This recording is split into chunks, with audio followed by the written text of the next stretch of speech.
जब हम लोग मुंबई आए तो हमें मालूम था हमारे पास पर्सनैलिटी नहीं है, हमारे पास बैक नहीं है, या हमारे फादर दादा परदादा तो फिल्म इंडस्ट्री में है नहीं, हम ही हैं। तो हमें क्या करना चाहिए? इसलिए लोगों के बीच में घुसे रहते थे, आम लोगों के बीच में घुसे रहते थे, उनका एक्सपीरियंस सुनते थे, उनको ऑब्जर्व करते थे। तो आई थिंक मेरे पास 15 साल तक 10-12 साल तक कोई काम नहीं था। जैसे आपने बताया कि बहुत ही 10-10 सेकंड के रोल करके घर में आके बैठ जाए, तो पूरे साल खाली बैठे रहते थे हम लोग। लेकिन एक चीज थी कि लोगों के बीच में रहते थे। लोगों के बीच में रहने से ये एहसास हुआ हमें कि तरह तरह के लोग हैं, लेकिन हमारी इंडस्ट्री में सिर्फ एक ही तरह की एक्टिंग होती है। हजारों करोड़ों लोग हैं इस दुनिया में, लेकिन एक्टिंग सिर्फ एक ही तरीके से होती है हमारे यहां।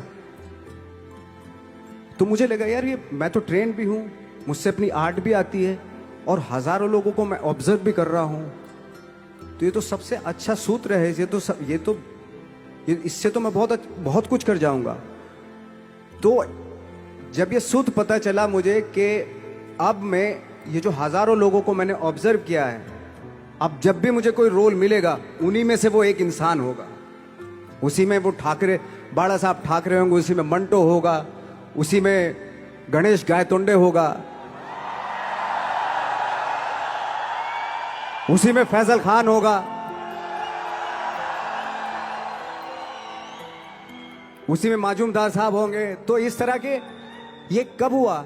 जब हमने लोगों को ऑब्जर्व करना शुरू किया, लोगों के बीच में रहे। मैं 15 साल के बाद जो मेरी लाइफ थी, जिसमें खाने तक को नहीं मिलता था, अब फॉर्चुनेट अपने आप को समझने लगा था कि थैंक गॉड कि मुझे ऐसे लोगों के बीच में मुझे रहने का मौका मिला। तो कभी भी आई थिंक मुझे लगता है कि कभी भी जब आप स्ट्रगल कर रहे होते हैं ना, वो एक मौका होता है आपके पास, वो एक चांस होता है आपके पास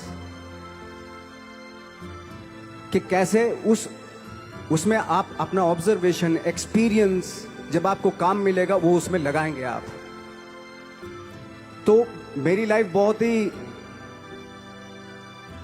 आज जब मैं सोचता हूं कि यार ये तो बहुत ही अच्छा हुआ था जो 15, 10, 12 साल मैंने बिना काम के गुजारे, जो लोगों के बीच में रहा था, हमें आज वो काम आ रहा है मेरे। जहां जरा सा कोई कैरेक्टर मिलता है तो आदमी इसलिए कनेक्ट करता है उनसे कि उनको लगता है कि यार ये तो मेरे पड़ोस का ही, आसपास का ही ये बंदा है। मैंने देखे हैं इस तरह के लोग। आई थिंक यही हमारी सबसे बड़ी जीत है एज एन एक्टर।